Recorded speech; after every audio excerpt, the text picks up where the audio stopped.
اللهم صل على سيدنا محمد وعلى آل سيدنا محمد. اللهم احفظنا من شرور أنفسنا ومن سيئات أعمالنا، فمن يهده الله فلا مضل له ومن يضلله فلا هادي له، وأشهد أن لا إله إلا الله وأشهد أن محمدا عبده ورسوله أرسله بالحق بشيرا ونذيرا.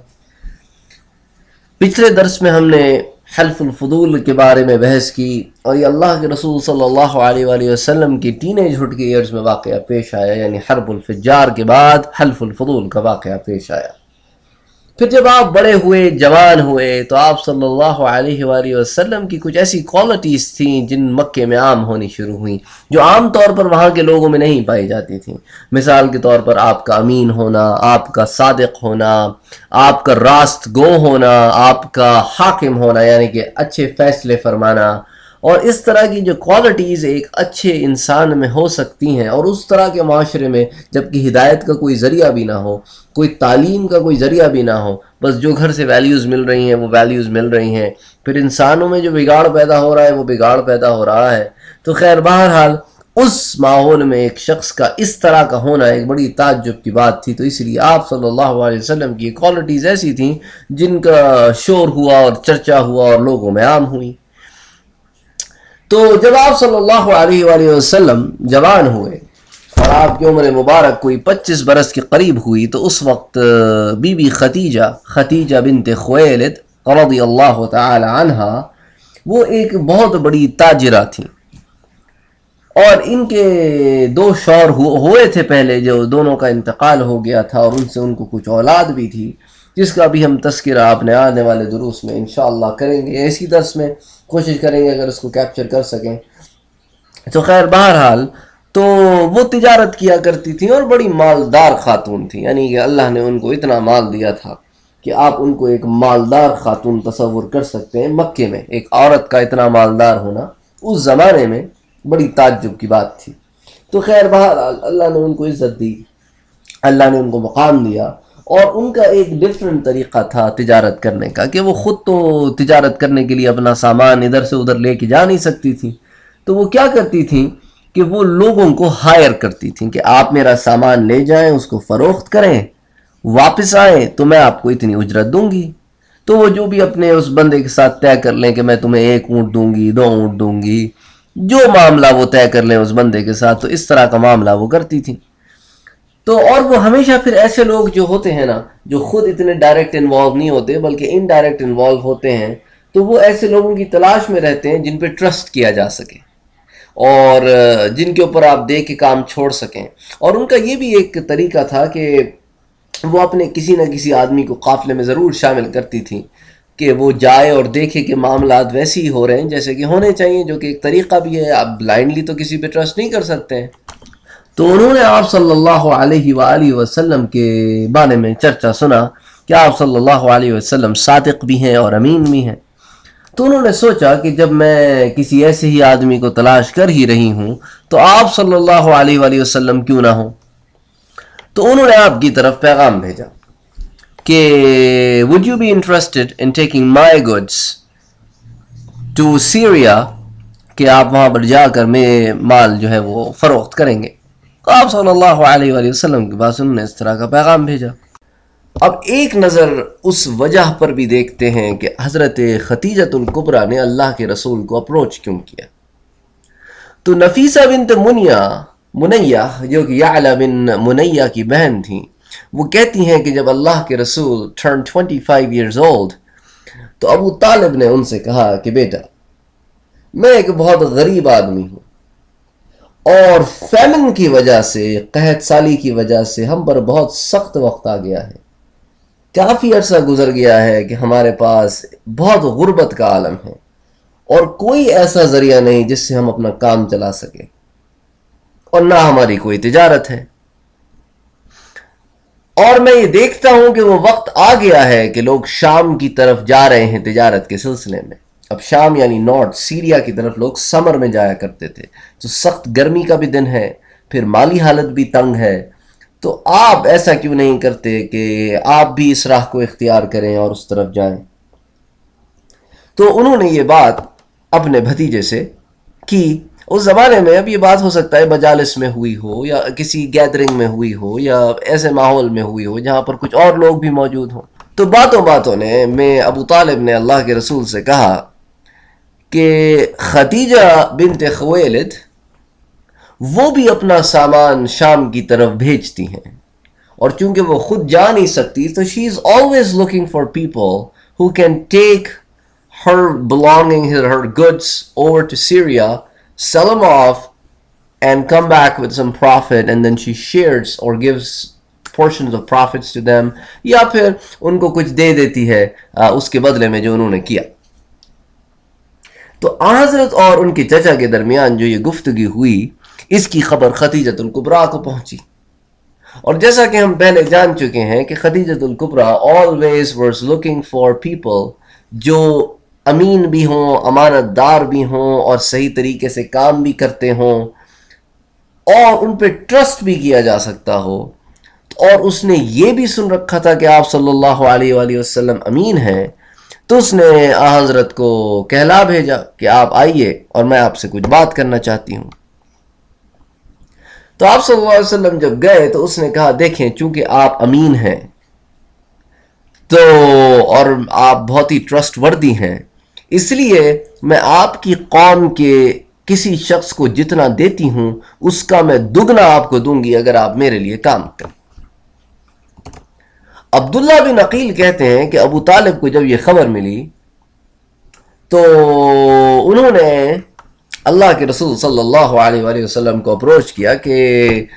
میں نے سنا ہے کہ خدیجہ فلاں شخص کو 2 اونٹوں کے عوض اپنا اجیر بناتی ہے. اجیر یعنی کہ ریپرزنٹیٹیو جو یہاں پہ جہاں سے سامان لے کے جائے اور وہاں پر سیل کرے تو اس کو اجیر کہتے ہیں.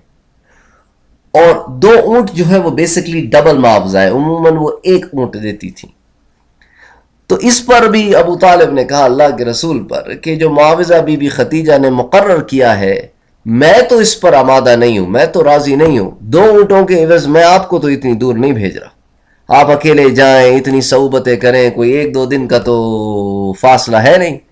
اتنی دور جائیں، اتنا دور گھر سے دور رہیں، اور پھر آپ کا پہلا سفر ہے اور پھر واپس آئیں اور صرف 2 اونٹ، میں اس بات کے اوپر راضی نہیں ہوں. تو اللہ کے رسول نے فرمایا ما احببت، جو آپ جیسا چاہیں.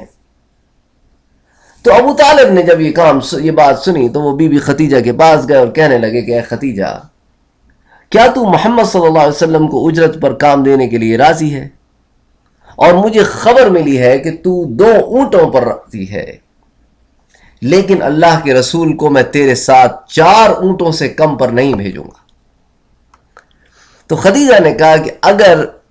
آپ کسی اور عام آدمی کی بھی سفارش لے کر آتے تو میں اس کو قبول کر لیتی، یہ تو آپ کا اپنا بھتیجا ہے، میں اس بات پر راضی ہوں کہ میں ان کو اس کام کے عوض 4 اونٹ دوں گی. تو اس طرح اللہ کے رسول صلی اللہ علیہ وآلہ وسلم جو ہیں انہوں نے بی بی خدیجہ کے لیے کام کرنا شروع کیا. اور اس وقت آپ صلی اللہ علیہ وآلہ وسلم کی عمر 25 سال تھی. تو اس کے بعد ان کے چچا نے رسول اکرم صلی اللہ علیہ وسلم کو اپروچ کیا. جب خدیجہ آپ کو اپروچ کر چکی اور آپ سے معاملات طے ہو گئے تو انہوں نے اپنے بیٹے سے کہا کہ اللہ کی طرف سے تمہیں روزی دی گئی ہے اور تم اللہ کا نام لے کر جاؤ، اور اللہ نے چاہا تو تمہیں بہت فائدہ ہوگا. تو اس طرح اللہ کے رسول صلی اللہ علیہ وآلہ وسلم جو ہیں وہ بی بی خدیجہ کے لیے کام کرنے لگے اور آپ شام کی طرف روانہ ہوئے. بی بی خدیجہ نے اپنا غلام میسرہ بھی ان کے ساتھ کر دیا کہ یہ پہلی دفعہ جا رہے ہیں، تم ان کا خیال رکھنا. اور وہاں حضرت کے چچا بھی یہ ڈھونڈ رہے تھے کہ قافلہ کون سا ہے اور قافلے میں کون کون لوگ ہیں، اور ایک ایک کو پکڑ پکڑ کے ہدایت کر رہے تھے کہ دیکھو میرا بھتیجا پہلی دفعہ جا رہا ہے، اس کا خیال رکھنا، دیکھو میرا بھتیجا پہلی دفعہ جا رہا ہے، اس کا خیال رکھنا، اور دیکھو یہ اس کے یہ کرنا یہ کرنا. چچا ہے نا، باپ کی طرح پالا ہے، محبت ہے، شدید محبت ہے،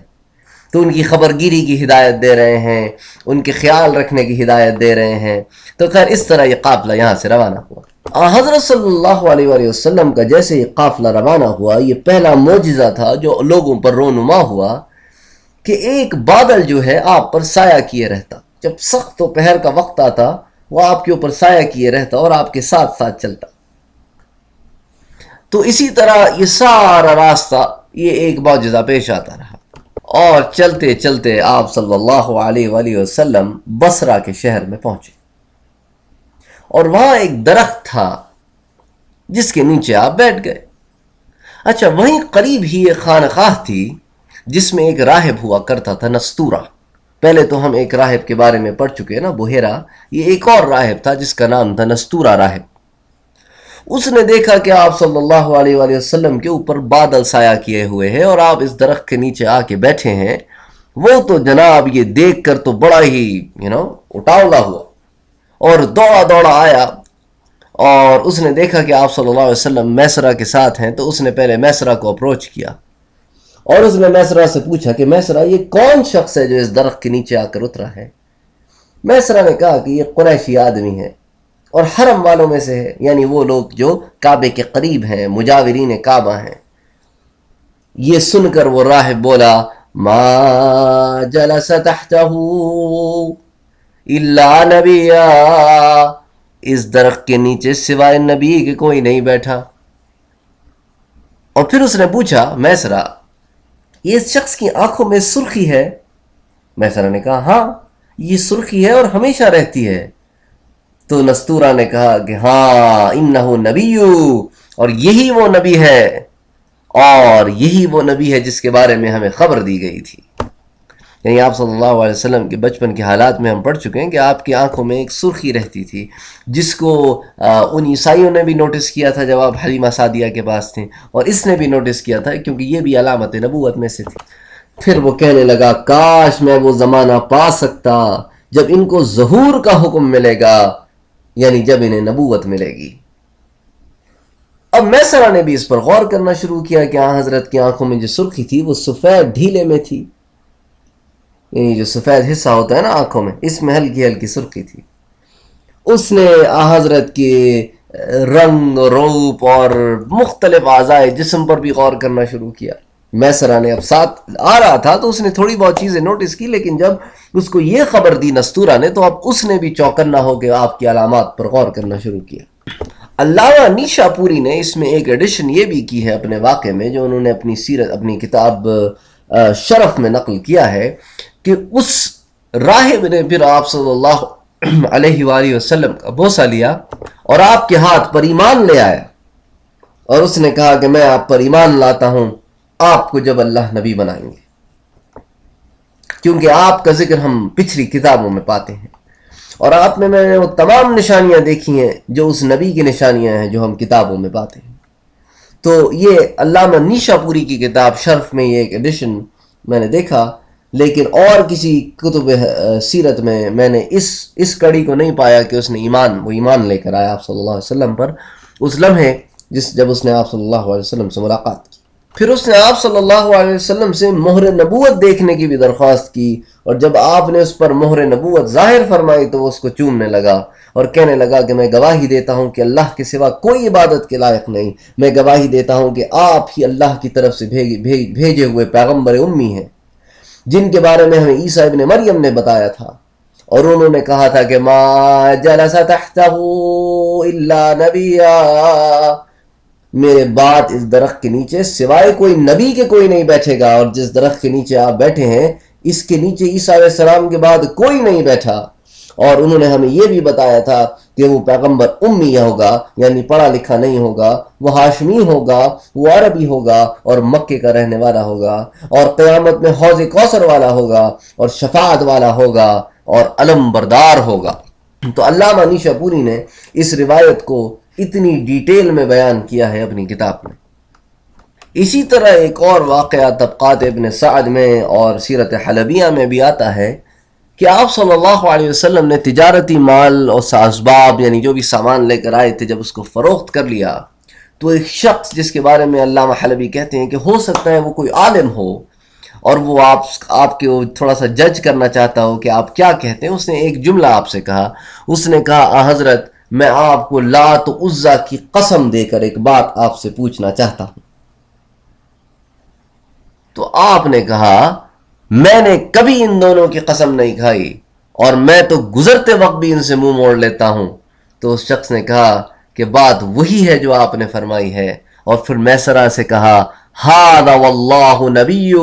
تجدہ احبارنا فی کتابہم، خدا کی قسم یہ تو وہی نبی ہے جس کی صفت ہمارے علماء کتابوں میں پاتے ہیں۔ اسی طرح ایک اور واقعہ جو علامہ حلبی اپنی سیرت میں نقل کرتے ہیں، وہ کہتے ہیں کہ بصرہ پہنچنے سے پہلے راستے میں حضرت خدیجہ کے اونٹوں میں سے 2 اونٹ بہت زیادہ تھک گئے اور چلنے کے قابل نہ رہے، جس کی وجہ سے میسرہ بھی ان دونوں اونٹوں کے ساتھ قافلے سے پیچھے رہ گیا، جبکہ حضرت قافلے کے اگلے حصے میں تھے۔ میسرہ کو اپنے اور ان دونوں اونٹوں کے متعلق فکر ہوئی تو وہ ان کے ساتھ ہی لگ گیا کہ بھئی ان کو بھی ساتھ لے کر جاؤں۔ تو حضرت صلی اللہ علیہ وآلہ وسلم کو ایونچولی اس پریشانی کی خبر دی گئی، تو آپ صلی اللہ علیہ وسلم ان اونٹوں کی پاس تشریف لائے اور ان کے کمر کے پچھلے حصے پر اپنا ہاتھ پھیرا اور ان پر کچھ پڑھ کر پھونکا۔ اس کی وجہ سے پھر وہ اونٹوں میں ایسی چستی پیدا ہوئی کہ پھر وہ کبھی قافلے میں پیچھے نہ رہے۔ اور کتاب شرف میں ہے، جس کو علامہ نیشا پوری نے لکھا ہے، جس کا میں آپ سے پہلے تذکرہ کر چکا ہوں، اور انہوں نے اتنا نفع کمایا نا قافلے والوں نے کہ اس سے پہلے کبھی ان کو اتنا نفع تجارت میں ہوا نہیں۔ اسی طرح طبقات ابن سعد میں ہے کہ میسرہ کا یہ حال تھا کہ جب دوپہر ہوتی اور گرمی بڑھتی تو وہ دیکھتا کہ آپ صلی اللہ علیہ وآلہ وسلم پر سایہ ہے، اور یہ تمام چیزیں دیکھ کر وہ آپ صلی اللہ علیہ وسلم کا اور غلام بنتا چلا گیا اور گرویدہ ہوتا چلا گیا۔ علماء اپنی کتابوں میں لکھتے ہیں کہ میسرہ غلام تو بی بی خدیجہ کا تھا، لیکن اللہ کے رسول صلی اللہ علیہ وسلم کا ایسا گرویدہ ہو گیا اور آپ کی خدمت کرتا پھرتا کہ لوگوں کو ایسے معلوم ہوتا کہ گویا میسرہ اللہ کے رسول کا غلام ہے، اور اللہ کے رسول بھی اس سے اتنی شفقت اور محبت سے پیش آتے گویا آپ تو اس کو غلام کنسیڈر ہی نہیں کرتے تھے۔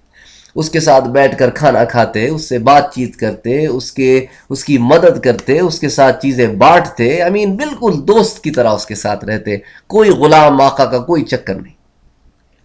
ان کے لیے تو ایک اتنی عجیب سی بات تھی کہ غلام کسی کے ساتھ جائے اور اس کو غلام نہ کنسیڈر کرے، ان کے لیے تو ایک بہت ہی عجیب بات تھی۔ تو وہ تو جناب آپ کا ایسا گرویدہ ہو گیا جس کی کوئی حد نہیں۔ جب قافلے نے تمام نفع حاصل کیا اور واپس مکے کے قریب پہنچنے لگے تو میسرہ نے مقام مر الزہران میں پہنچ کر آپ صلی اللہ علیہ وآلہ وسلم سے کہا کہ یا محمد، آپ خدیجہ کے پاس چلے جائیے ہم سے پہلے، کیونکہ یہ جو بھی نفع ہوا ہے وہ اس دفعہ پہلی دفعہ میں نے دیکھا ہے کہ اتنا نفع ہوا ہے۔ میرا خیال ہے کہ یہ آپ کی برکت سے ہوا ہے، اور I think you should be the person who should take all the credit۔ تو آپ صلی اللہ علیہ وسلم پہلے خدیجہ کے پاس جائیے ہم سے پہلے، ہم یہاں ویٹ کرتے ہیں، اور آپ جا کر ان کو یہ خبر دیجئے، تو ہو سکتا ہے وہ آپ کو اور زیادہ پرسنٹیج دیں منافع میں، اور آپ کو جو انہوں نے اجرت دینی ہے اس کی کوانٹٹی بھی بڑھا دیں۔ تو آپ صلی اللہ علیہ وآلہ وسلم نے اس کی رائے مانی اور آپ وہاں سے نکلے، اور جب آپ مکے میں پہنچے تو سمجھے دوپہر کا وقت تھا، ظہر کا وقت تھا، اور بی بی خدیجہ اپنے گھر کے اوپر والے حصے میں اپنی سہیلیوں کے ساتھ بیٹھی ہوئی تھیں۔ انہوں نے دیکھا کہ اللہ کے رسول صلی اللہ علیہ وسلم ایک اونٹ پر سوار تشریف لا رہے ہیں، اور انہوں نے دیکھا کہ آپ صلی اللہ علیہ وسلم کے اوپر ایک بدلی سا سایہ کیے ہوئے ہیں، اور انہوں نے یہ منظر اپنے ساتھ بیٹھی ہوئی عورتوں کو بھی دکھایا، اور سب دیکھ کر حیران ہو رہے ہیں کہ یہ کیا ہے، کڑی دوپہر کا وقت ہے، ایک سایہ ہے آپ پر اور آپ کے ساتھ ساتھ چل رہا ہے۔ آخر اللہ کے رسول بی بی خدیجہ کے پاس پہنچے اور انہیں سارے واقعے سے مطلع کیا کہ اتنا منافع ہوا اور یہ ہوا اور وہ ہوا، اور ہم دگنا منافع کما کر واپس لوٹے ہیں جو آپ کو ہمیشہ حاصل ہوتا ہے اس کے مقابلے میں۔ تو بی بی خدیجہ جو ہے یہ ساری بات سن کر بہت خوش ہوئی، لیکن فوراً انہوں نے کہا کہ اچھا مجھے بتائیے میسرہ کہاں ہے؟ آپ نے کہا وہ تو ابھی پیچھے ہے جنگل میں۔ تو بی بی خدیجہ نے کہا کہ ان کے پاس فوراً جائیے اور انہیں جلد از جلد میرے پاس بھیجیے۔ تو علماء لکھتے ہیں کہ بی بی خدیجہ نے اللہ کے رسول کو فوراً کیوں بھیج دیا، وہ لکھتے ہیں کہ اس کے پیچھے مقصد یہ تھا کہ بی بی خدیجہ دیکھنا چاہتی تھیں کہ جو انہوں نے پہلی دفعہ دیکھا کہ ایک بادل نے آپ پر سایہ کیے ہوئے تھا، وہ واقعی آپ پر ہی سایہ تھا یا کسی اور پر تھا۔ تو انہوں نے جلدی بھیجا تھا کہ اس مشاہدے کو ایک دفعہ پھر اپنی نظر سے دیکھیں before coming to any kind of consensus۔ تو انہوں نے دیکھا کہ جب آپ صلی اللہ علیہ وسلم دوبارہ چلے تو پھر آپ اسی شان سے چلے کہ آپ پر ایک بدلی نے سایہ کیا ہوا تھا۔ تو یہ وہ شان محمد مصطفیٰ صلی اللہ علیہ وآلہ وسلم تھی کہ ابھی نبوت بھی نہیں ہے اور معجزات کا ظہور ہو رہا ہے۔ کچھ دیر گزرنے کے بعد جب میسرہ بی بی خدیجہ کے پاس آیا تو بی بی خدیجہ نے میسرہ کو اس تمام عجیب و غریب منظر سے آگاہ کیا جو انہوں نے دیکھا۔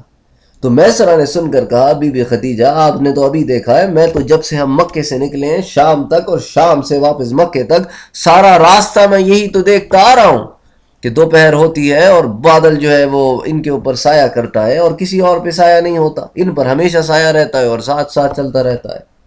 پھر اس نے بی بی خدیجہ کو نستورہ راہب کی بات بتلائی اور اسی طرح پھر وہ